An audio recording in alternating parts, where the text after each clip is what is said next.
Hello, family. I hope all is well. Hope you're having a wonderful day. I just want to say I really appreciate you all likes, your shares, your comments, even if we have different opinions on them. They are welcome. And also, I want to say you all are great. I really appreciate my ride and dies. I see y'all out there riding with me, and I appreciate all of you all. And you all are champions. We're going to get right into the content. This one is about the Nick Cannon stating that the KKK was a part of the Democrat or had ties with the Democrats party back in the 1800s, and everybody getting all upset when they know with so much racism back then. There's no reason to doubt who was who. But let's get into it, and then I'll have my reaction. Love you. For you. If you political force behind them, yeah. Very specific moment happening right now where people aren't mad at what was said. They're mad at how it made them feel. Surprise, surprise. And Nick Cannon just stepped right in the middle of it. Yep, because what started as a simple statement turned into a full-blown identity crisis. Not just politically, but culturally. Let me show you what I mean. I implore you, if you reach the big old age of Nicholas or Nick Cannon and you read a history book for the first time, I implore you to go talk to a friend about the history you just read. Because you might be reading the first paragraph of history and then you get on the internet and you say stupid stuff. And I'm going to tell you something. This is what is called silly season. But it's also serious. Because as we approach the midterms, we are going to get another wave of people like him tacitly, like very subtly supporting people like him. Remember Herschel Walker?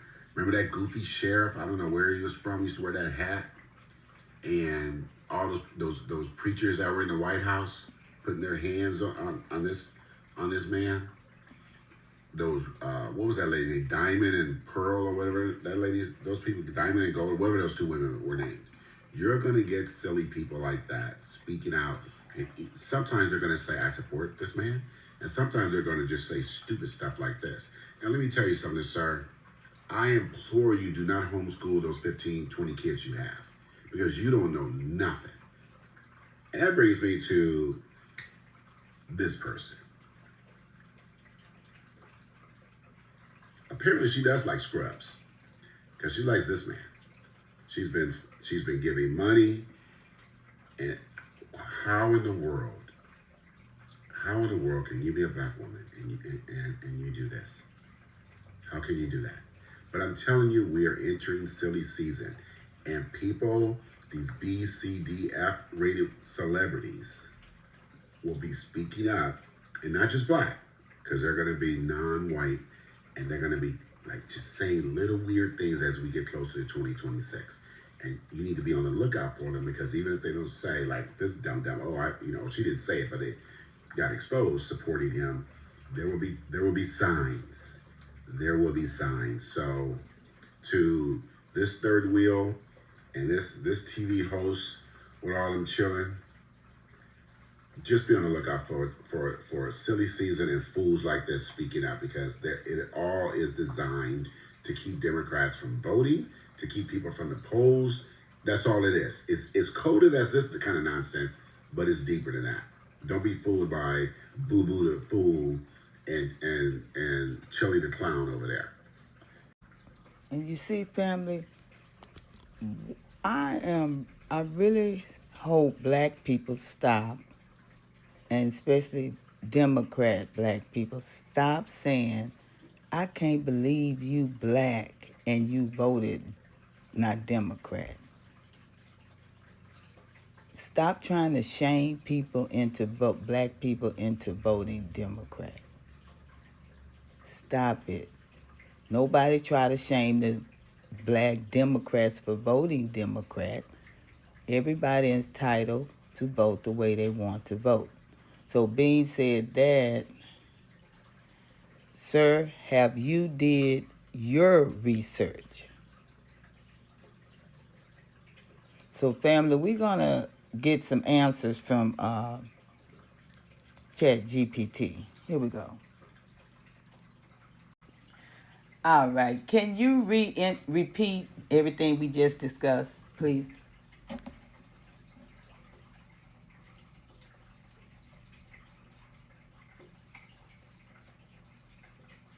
Of course. So we were talking about the 1800s, specifically after the Civil War during Reconstruction. At that time, the KKK was closely tied to the Democratic Party, especially in the South. Many Democratic politicians either supported the Klan or were members, and they worked in tandem to suppress black political power and intimidate freedmen and indigenous black communities. So in short, yes, they were aligned in that effort to resist black advancement during that era. Also, my question to you was, were the Democratic Party and the KKK, Ku Klux Klan, were they aligned together with their politics against the foundation of Black American Indians, the Hebrew Israelites, the Freemans? Yes, that's correct. In the 1800s, the Democratic Party in the South was indeed aligned with the KKK, both in terms of politics and their shared agenda to undermine black Americans, including freedmen, black indigenous communities, and others like Hebrew Israelites who were also resisting oppression. The Klan actively worked to terrorize and suppress these groups, and Democratic politicians often either looked the other way or were part of that system of racial control. And was a lot of the KKK and Klansmen back in the 1800s, were they a part of the Democratic Party or the Republican Party? In the 1800s, the vast majority of Klan members were tied to the Democratic Party, especially in the South. At that time, the Democrats were the dominant party in the South, and they often supported racial segregation and white supremacy. The Republican Party, in contrast, had roots in abolition and was more supportive of civil rights at that time. Okay. So when did the Democrat Party become for civil rights, for Reconstruction, and against segregation? Or have they ever stood for it and against segregation? Exactly, yeah. So the big shift really started in the mid-20th century. After World War II, especially with the civil rights movement in the 1950s and 60s, you saw a real transformation. Democratic leaders like those behind the New Deal and later civil rights legislation started to champion desegregation. By the 1960s, the party had largely become a major force for civil rights, though it was a long and complex process and there was resistance along the way. Okay. And can you tell me the reason why they changed their mind and became for civil rights?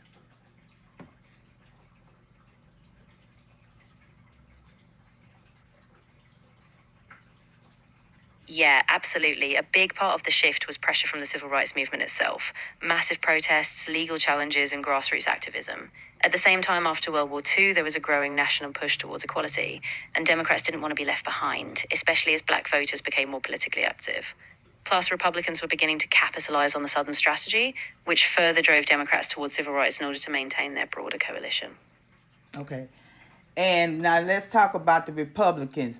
In the 1800s, was the Republican a part of the KKK, or how did they stand or align with civil rights, with the black indigenous Indians, the Hebrew Israelites, the FBAs, the Black Americans? What was their stance? Yeah, so in the 1800s, the Republican Party was actually founded on anti-slavery principles. It was the party of Abraham Lincoln. And during Reconstruction, Republicans were the main champions of civil rights legislation, pushing for black enfranchisement and protection.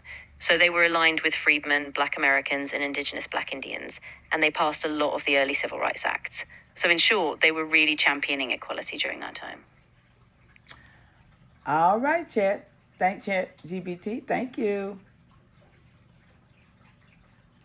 Like, share, and subscribe. Really glad I could help clarify all that. If you have any other questions or anything else you want to dig into, just let me know. Family, love y'all. Bye.